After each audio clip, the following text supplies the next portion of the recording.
the seat already, and he's off the track. And he's back in the ruck at the moment, Canadian wins from. No sign at the moment. Here he comes with a revs it up with 2 laps to go. To the front, he kicks back on the inside, he's driving to the line, and he's won it! Olympic title.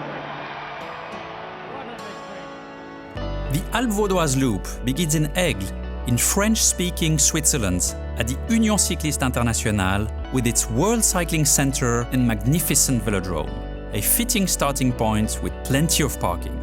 Crossing 3 mountain passes, this varied and challenging route rewards cyclists with dazzling views of the Swiss Alps.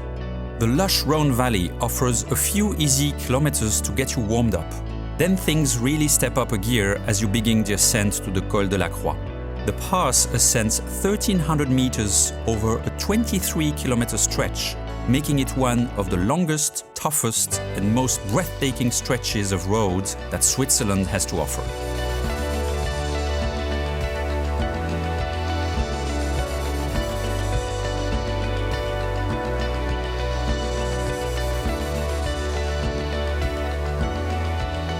The climb to the Col de la Croix will take you through Villars-sur-Olon. This charming village is well known to cycling fans as the stage finish for the 2 Swiss legs of the UCI World Tour, the Tour de Romandie and the Tour de Suisse. When you're in the mountains, the weather can be unpredictable and you should always bring layers. Carry food and drinks too, although you'll never be too far from a place to eat or a fountain running with drinkable spring water.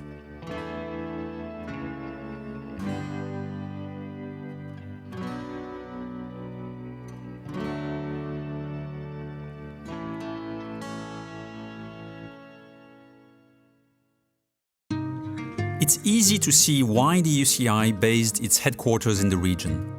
With well-surfaced roads free of heavy traffic, not to mention the absolutely stunning scenery, the region has become a center for world cycling, offering panoramic views of the Swiss landscape. From the vineyards of the Chablais to the majestic 3,000-meter-high glacier at Les Diablerets. Located just 2 hours from Geneva Airport and easily reachable by car or train, the Alpes vaudoises are a blissfully quiet refuge from the hustle and bustle of daily life. Experienced cyclists will discover alpine climbs to push their endurance to the limit. And the region also offers amateurs relaxed riding through the Rhône Valley with few cars to disturb you on your way.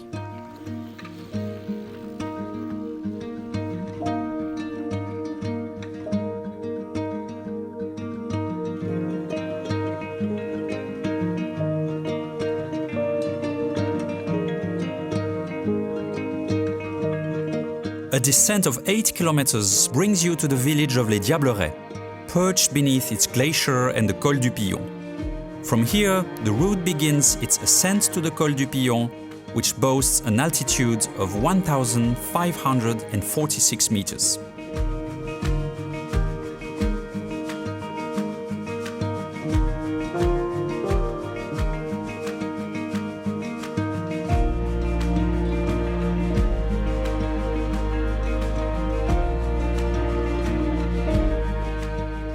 The mountain pass is a station of the Glacier 3000 cable car, which offers visitors an unparalleled alpine panorama.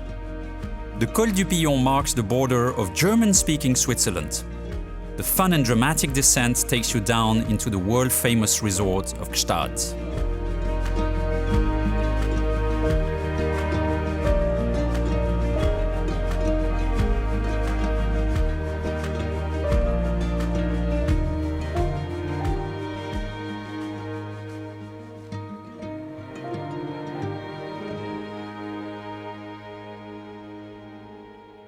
The route soon circles back into French-speaking Switzerland, on through the villages of Rougemont and Châteaudet, and up towards the Col des Mosses. The Tour de France has crossed the pass 5 times, most recently in 2016. The area has become an increasing draw to cyclists and will receive a boost in attention soon when the new UCI Grand Fondo Suisse replicates part of the loop in June 2020, crossing over the same 3 passes.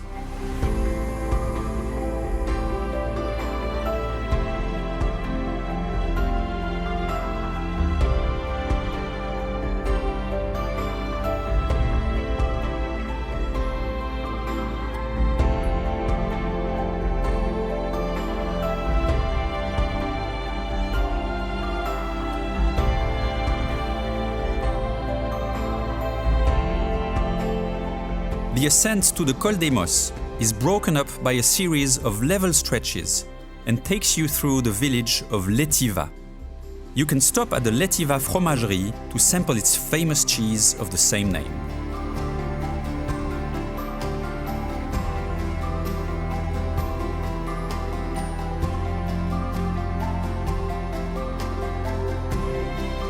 The Alpes vaudoises loop is the perfect way to experience Switzerland, passing some of the country's most beautiful villages and fantastic restaurants and hotels. There are plenty of opportunities to soak up the atmosphere and try some local specialities as you go, or to simply stop and marvel at the incredible scenery. The Col des Mosses reaches an altitude of 1,445 meters before beginning the long final descent back into Aigle. It offers a view of the stunning medieval Château d'Aigle, which houses the Museum of Vine and Wine.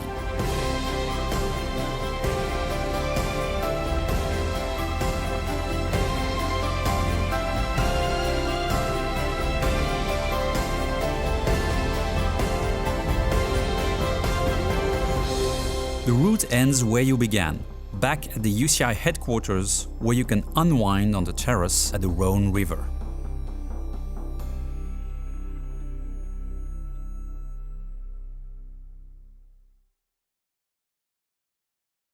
You can find special offers and more information on cycling in the Alpes vaudoises at alpes.ch.